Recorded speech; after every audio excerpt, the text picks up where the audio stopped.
With all the information available these days on terrorism and counterterrorism and how we're doing and how we're not doing and what we should be doing, who should you listen to? Hi, this is Phil Gurski, President and CEO of Borealis Threat and Risk Consulting in Russell, Ontario, Canada. You're listening to Canadian Intelligence, podcast about all matters national security.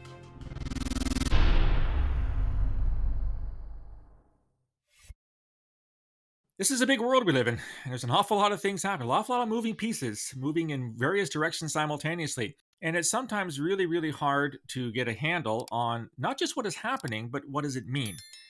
A lot of voices out there, which is always a good thing. More voices are better than fewer voices, but sometimes it's really difficult to determine which voices are the more credible ones when it comes to things like terrorism and counterterrorism. I am pleased as punch today to have as my guest somebody who has worked in this field for a very, very long time as a journalist. His name is James Dorsey. He's a senior fellow at the Rajaratnam School of International Studies in Singapore. He's a syndicated journalist. He's an award-winning foreign correspondent. He writes almost more than I do, which is hard to believe, on a number of matters. And so he has joined me today to talk about a variety of issues when it comes to terrorism in Asia and the Middle East. So James, thanks for taking the time. It's a pleasure. Thank you for having me. Let's start with the easy one, James. Afghanistan. You've written about it extensively through your blogs and articles. It seems like everybody is weighing in on what Afghanistan means in the wake of the Taliban, to some surprising, to me not surprising takeover. What is your general take on Afghanistan now that the Taliban have returned to power?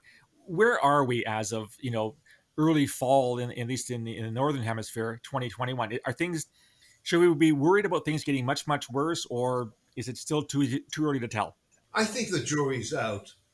Should one worry? Of course one should worry, because one has to take precautions and maybe even assume a worst case scenario. But reality is that the jury is out. The jury is out on what the Taliban want to do, and the jury is out on what the Taliban can do. Uh, so if one takes the Taliban by their word, then they are bent on ensuring that Afghanistan does not become a launching pad for political violence, transnational or cross-border political violence. And I'm inclined to take them by their word that that's not what they want, because they never were a transnational jihadist movement. Right. They were always an Afghan movement, and they, for a variety of reasons, were not going to expel Al Qaeda from Afghanistan, even if Al Qaeda had broken its promises to the Taliban. But they themselves are not in that sense, global jihadist movement. Agreed. Yeah. And of course, the Taliban, I think it's a bit premature and maybe overstated to talk about the Taliban 2.0. Mm-hmm. So it may be overstated in terms of a lot of the social and human rights and women's rights issues that one has with the Taliban. But the Taliban do realize that things have changed in the last 20 years. So they realize that even within the strict social and political constraints that they impose, women do have to be allowed to go to university. Um, but I think that recognition, calling that a Taliban 2.0, may be giving them far too much credit. The second question is whether they're capable of imposing their Mm-hmm. will Mm-hmm. on various groups and there are multiple groups in Afghanistan. So I think what that's going to depend on is several things. One is their own relationships with those groups, and that differs. So they're at war with the Islamic State for all practical Mm-hmm. matters. Mm-hmm. Some groups have effectively signed an agreement with the Taliban and bowed to Taliban demands in terms of where in the country they would be located and under what conditions. Others, like Al Qaeda, have refused to sign such an agreement, uh, are not bent, and for reasons that I'll cite in a moment, are not necessarily bent on cross-border operations, but are wary of the Taliban in the sense that they don't know, that they're not quite sure what the agreement with the United States entails, and they don't know what groups or what agreements the Taliban may or may not come agree to with the Russians and with the Chinese. Now, the interesting thing in all of this is that there's a shift in jihadist thinking. And that goes partly to the core of the differences, for example, between the Islamic State and Al Qaeda. Mm-hmm.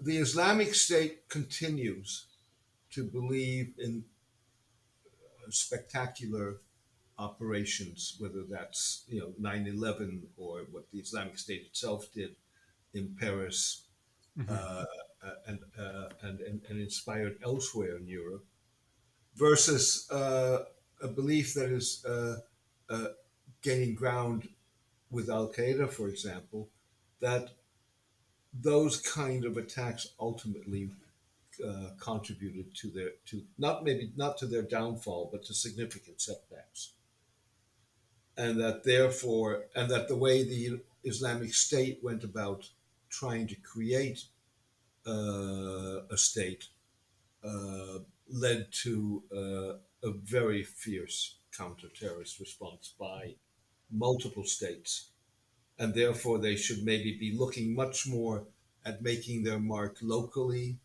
and with examples of good Islamic governance.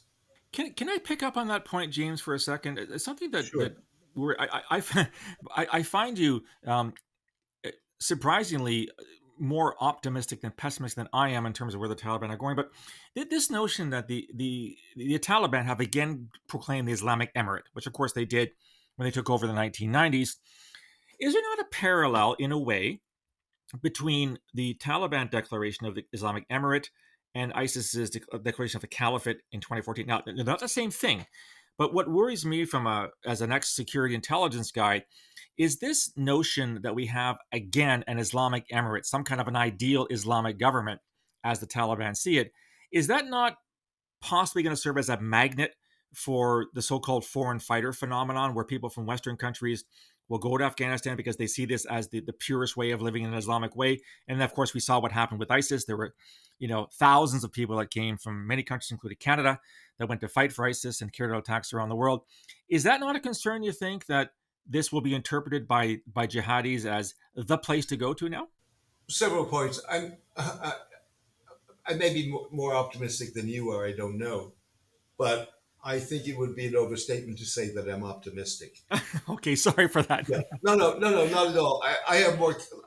I think one's got to be very careful and separate the wheat from the chaff, and be very clear about what you know and what you don't know. Right. And Always a good idea, by the way. as a result, I don't know enough to make a judgment finally. So for me, it's a wait and see attitude. That's one. Second of all, I think one has to be careful when it comes to, and I deliberately don't use the word terrorism. I use the word political violence. Because I think the the attempt with terrorism is a highly ideological word that seeks to reduce what is a political act, as horrible and violent as it may be, uh, to simple criminality, and it's about more than criminality. Um, but I think one has to be careful with when one looks at a host of politically violent groups, throwing them all in one basket, Agreed. and one size fits the other. So I think that's maybe why you're reading optimism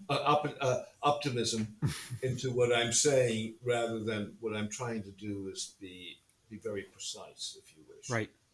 Now, coming back to your concrete question about foreign fighters, um, I actually think is not by definition what needs to happen.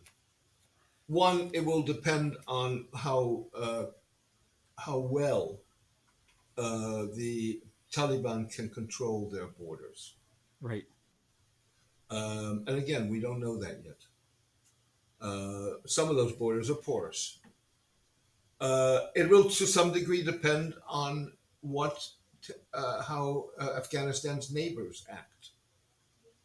So, in the past, you have seen various of Afghanistan's neighbors, Iran, Pakistan, for example, allow militants to go back and forwards. So that's the second factor. The third factor is what makes this different from Syria is in Syria you were establishing a state, you were fighting a dictator, and that attracted. If you get a fight in Afghanistan, it's going to be a fight between militants. Mm-hmm. So it would be a fight, for example, between the Taliban And and ISK. the Afghan branch of the Mm-hmm. Islamic State Khorasan. Mm-hmm. Uh, that's not really an attractive proposition to some guy in France True. True. or in Saudi Arabia or wherever it Mm-hmm. may be. So I think that the likelihood that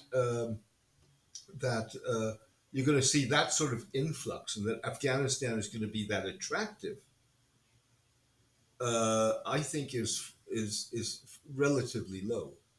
Those are interesting points, and I'm glad you raised them. It's something that I have been thinking a lot about, and I think the way you framed it is there's a lot of validity to that. I guess, as we said, and your caution is very wise, right? There's a lot we don't know, so it's no point in drawing conclusions based on a real paucity of data, and we'll sort of have to wait and see. Changing gears a bit, James, you talked about Sure.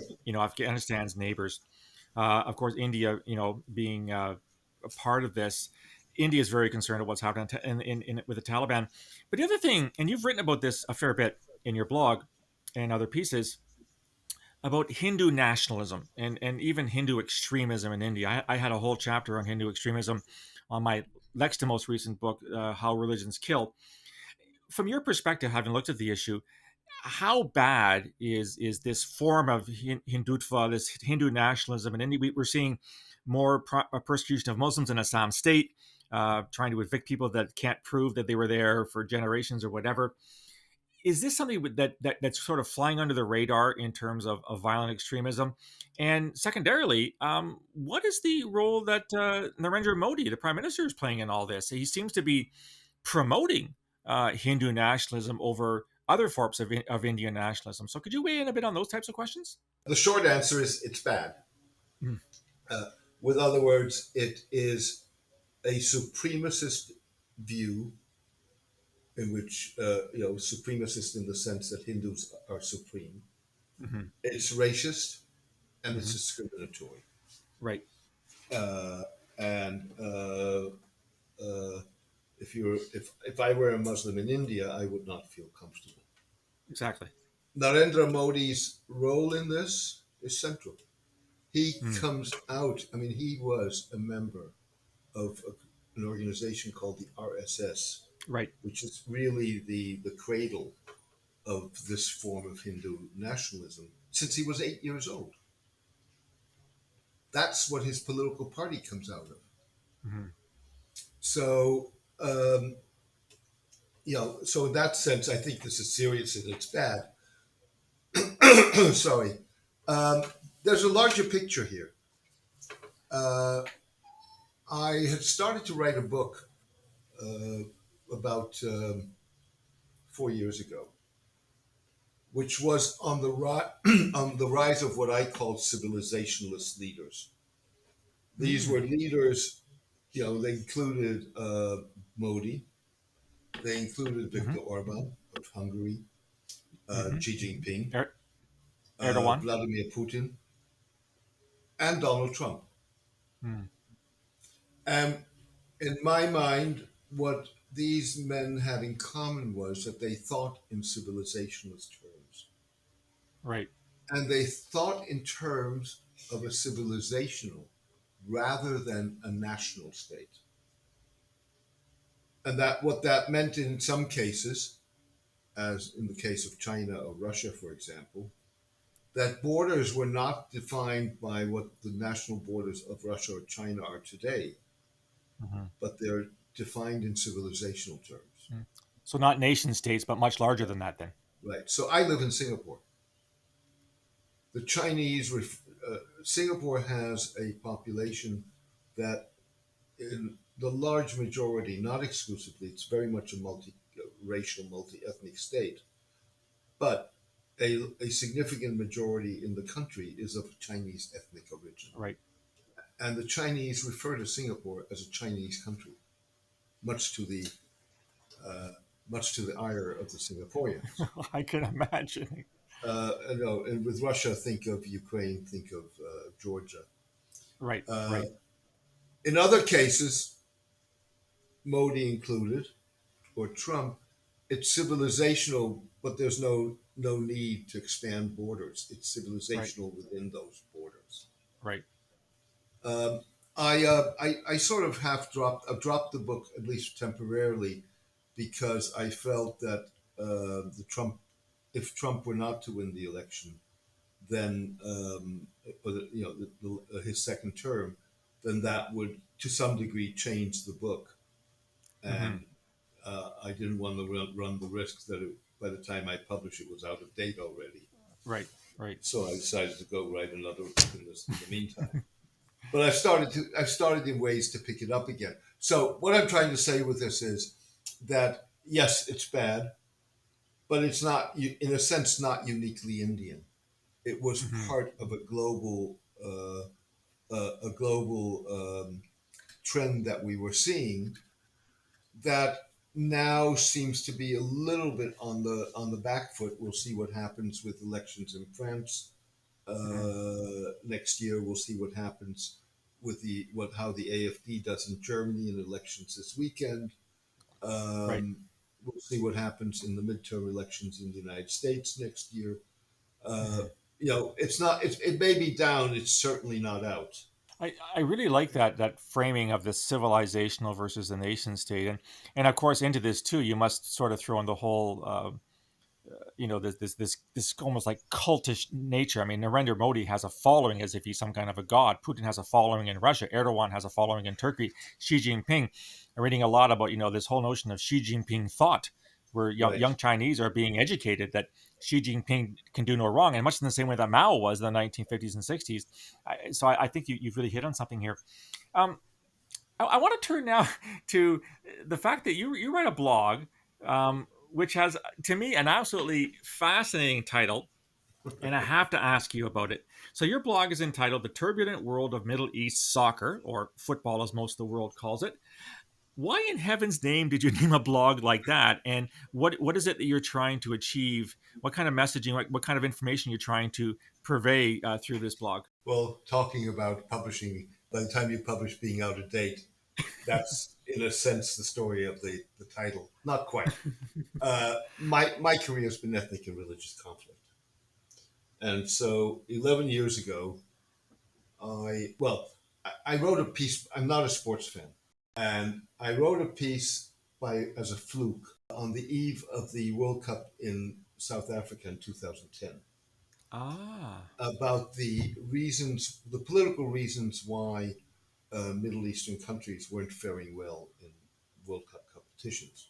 And a friend of mine, a very successful writer and a football fan and a football player whose kids play football, phoned me and said, "You have a book." And you know what happens when somebody says to you and the penny drops. I was looking for a way to write a book after many years of having been a foreign correspondent in the field that was not going to be a memoir or another memoir, wasn't going to be another analyst, um, and football. suddenly, that was the prism. And so for a number of years, um, probably 2010 to 2014, maybe, I'd have to go look it up. The blog was indeed looking at fault lines in the greater Middle East, so the Middle East, Central Asia, North Africa, South Asia, looking at fault lines through the prism of sports. Interesting. And one of the things that I hadn't realized was that sports plays a role in the history of countries and regions at given points in their history. It, by and large, does not play a key role throughout the history almost continuously. Mm-hmm. And the Middle East was unique in that football, sports in general, but football particularly, played a role in uh, nation state and anti-colonial struggle, nation formation, nation state building, uh, resistance, fight for all kinds of rights, all the way through 2000, past 2011. And so that's where that title came from because that's what I was doing. But then Okay. in about 2014, 2015, I thought, I felt that there were all kinds of things I did want to write about that I could not frame within the prism of football. And so I actually moved, occasionally I still write about football, but I moved beyond that, but didn't change the title. What It's partly out of fear, if you wish. It became my Mhm. brand. Right, right. I'm referred to on Twitter and whatever as Mideast Soccer, which is what and so it became my brand, and so I let it ride. But I'm now very close to the point where I am going to change the title. I'm trying to figure out just how to do as smooth a transition as. I certainly can empathize with you as somebody who has changed the title of my blogs and podcasts, which were originally called An Intelligent Look at Terrorism, being a play on words that I used to work in intelligence, to where it's now called Canadian Intelligence A because the abbreviation is CIA, although CIEh. My sister-in-law suggested that one. And so I know what happens when people associate you with one particular brand and you switch.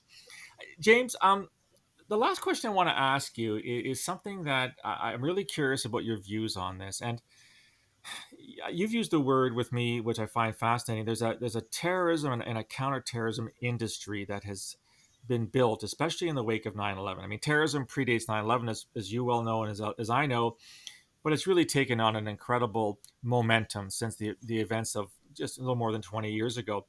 The numbers of you know, people looking at terrorism, be they scholars, reporters, whatever, has grown exponentially. It's pretty hard to get through the news in any one given day without having a dozen analyses piece on what does this mean? What do the Taliban mean? What does Al Qaeda mean? What does right wing extremism mean? You would think, in theory, that having more voices is always better than having fewer voices. But do you think that there are problems with this so called terrorism slash counterterrorism industry? Are we being well served by it, or has it created a complication that has actually made us in some ways less aware and less knowledgeable than we could be about the veritable threat from terrorism around the world? I think the problem is that yes, there's an industry, and there are subsectors to the industry. Think of the counter-narrative industry. Yes. Oh, obviously. Yes. Yes. Yeah. Uh, and and everybody, it's something becomes fashionable, and this has been fashionable for quite a long time. Everybody jumps on the bandwagon. Yeah. The problem with it is that that you need a guide. First of all, I think people need a guide, and then you've got to trust the guide that allows them to separate the wheat from the chaff, and to this. That's one problem. The second problem is that it's an industry that's highly ideological in an environment in which the industry is highly ideological because it has a vested interest. It serves political purposes, and it uses language that has become common everyday language that when you take a step back is highly ideological. Hmm. and already presupposes a conclusion.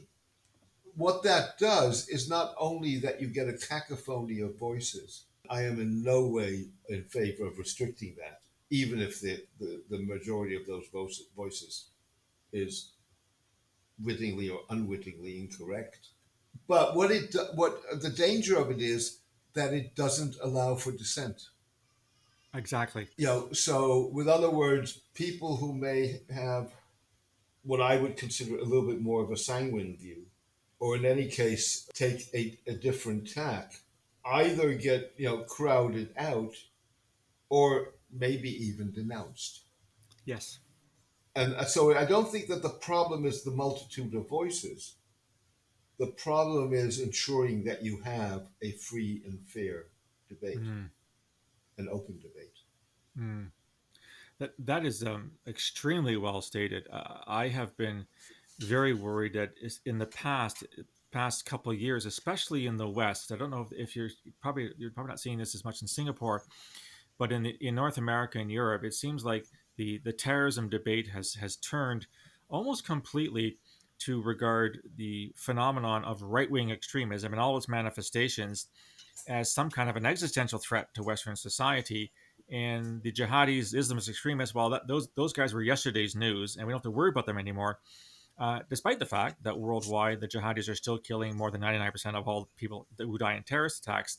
And you're right, people who say that the right wing isn't nearly as dangerous as some are purporting it are shouted down, and they are excluded. I can speak from personal experience on this, and you're absolutely correct. A multiplicity of voices is always a good thing as long as those voices are allowed to be heard, and we can have rational debates and not Right. reduce ourselves to name calling and shunting to the side and ignoring. And so, in your opinion, then, is this industry just destined to sort of continue along the same? Is there a way to do this better, or are we? Is this the way it is going to be for the foreseeable future? Before I go back to that, let me just come back to something you said in the introduction to this question, which is that worldwide more people have died at the hands of jihadists than of the right wing. That's probably true. I wouldn't question that. But if you look at the United States, for example, it's not true. Yeah, and in some ways, you need to point that out because the Absolutely, yeah, United exactly, yeah, States carries yeah, such weight in this whole thing. So that's just if you don't mind. Uh, right. yeah, look, I think that No, you're no, essentially and you're absolutely right the on that, problem hundred here percent. is that even those institutions that are supposed to be independent have become part of this industry. So think tanks, you know, in Hmm. in my view, think tanks are supposed to offer an Hmm. independent judgment. So they're supposed to help government policymakers, uh, others, formulate opinions and formulate uh, policies by having an input that does not have a vested interest. That's no longer true for think tank. They're given the funding that they get, uh, given the ideological positions that some institutions adopt. So they've become part of the industry. Universities have become part of the industry, and there's a lot of consultancy work out there. So I think that's part of the problem. I mean, if you take Singapore, for example, Singapore, in a lot of ways, to me, was a model of how it handled post 9/11. And, there was political violence and is political violence in Southeast Hmm.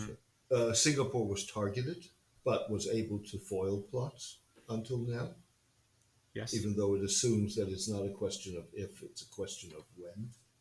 It's just had a very small number, but nonetheless a number of people who have either gone to Syria or wanted to go to Syria. But it was very good in not making the mistake that Western states made. So the Muslim community was not on the defensive in Singapore. it was part of a community effort to try and ensure security and safety. And it never I don't think it felt that Mm-hmm. it was being targeted, or that has also to do with very strict policies and laws when it comes to racial expression and racial harmony and what have you. But nonetheless, having said that, uh, Mm-hmm. there is Mm-hmm. a lot of concern in Singapore about what is described here as Arabization. And Arabization, in a lot of ways is a Oh, I think a I didn't know that. misnomer, but it refers to Muslims in some Muslims in Southeast Asia, and it's a minority, but nonetheless, who have turned ultra conservative. Well, yeah, ultra conservative of whatever stripe, and change. So Southeast Asia has its own terms for Muslim feasts, greetings, what have you, In other words, and Wahhabi sort of those Salafi, terms are Saudi then influence. used by this group of people. They use Right. the Arabic terms that are more generally used worldwide.